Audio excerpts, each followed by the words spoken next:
Alright guys, so I'm going to try doing a readathon. I wanted one at the end of October, so it would be right before NaNoWriMo, so that I could get a lot of reading in before I focus on writing for a whole month.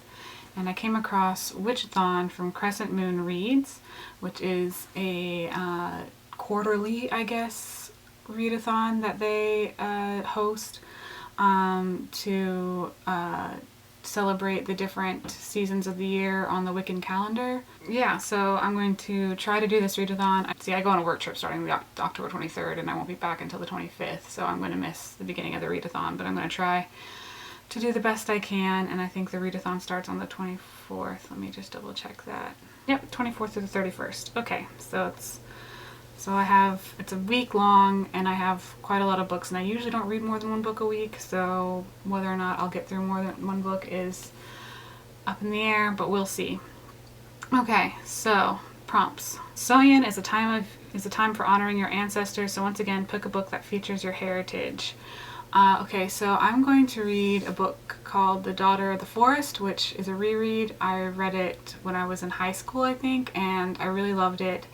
And it takes place on the British Isles, and always, when I read it the first time, always made me feel more connected to my British-ish heritage, the Celtic heritage there. So I'm going to read that. It's a retelling of a fairy tale about a girl whose brothers are all turned into swans, and she has to knit them all or weave them all, or make shirts out of these really like painful nettles type things in order to bring them back to human form. So yeah, I just remember it being a very beautifully written story, and I'm actually going to listen to it on audiobook, so I don't have the book, but the cover, if I can figure out how to put the cover in these videos, which I haven't figured out yet, but I'll put it here. It's really pretty, so that's what I'm going to read for that one, that prompt. And the second prompt, the Sabbath is a time when the veil is thinnest. Pick a book that features communing with the dead, ghosts, or mediumship, or necromancy. Okay, so for that prompt, I'm going to read The Graveyard Book by Neil Gaiman. This seems to be about a book about a boy who was raised by ghosts.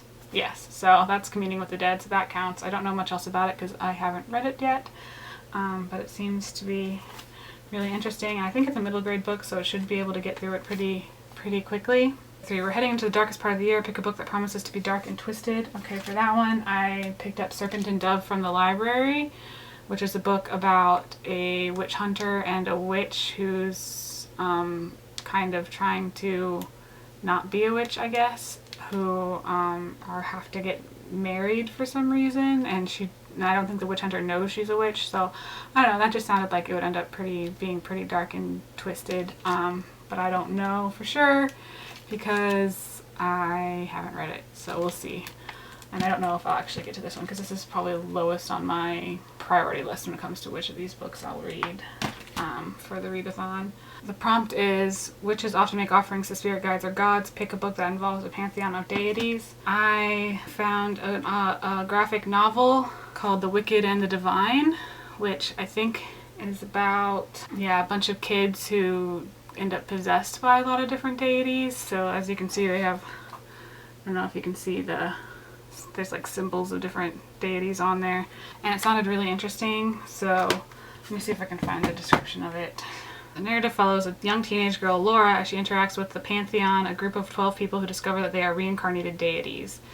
The discovery grants them fame and supernatural powers, with the stipulation that they will die within 2 years as part of a 90-year cycle known as the recurrence. So yes, that's a pantheon of gods, and also it fits another prompt which is coming up. Dancing around the bonfire is a Sonian tradition. Pick a book that has fire on the cover. So that one of the covers of The Wicked and the Divine has a feather on fire on the cover. Let me see if I can find it. Maybe I'll try to put it up here if I can figure out how to do that. So yeah, that fits that. Many celebrate the Sabbath as Halloween and dress up. Post a picture of your costume and tag a readathon. I don't know if I'll do that. I don't have a costume planned, so if I don't dress up, I'm not going to do that. I might go get a last minute costume somewhere before Halloween. I don't know. 7, read our group pick, Gideon the Ninth by Tasmin Muir.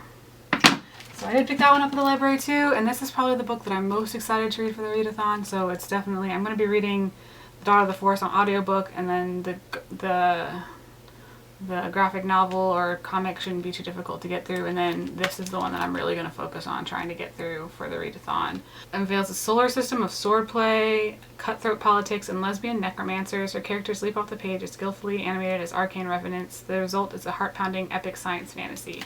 So that sounds super awesome, so I'm really excited to read it.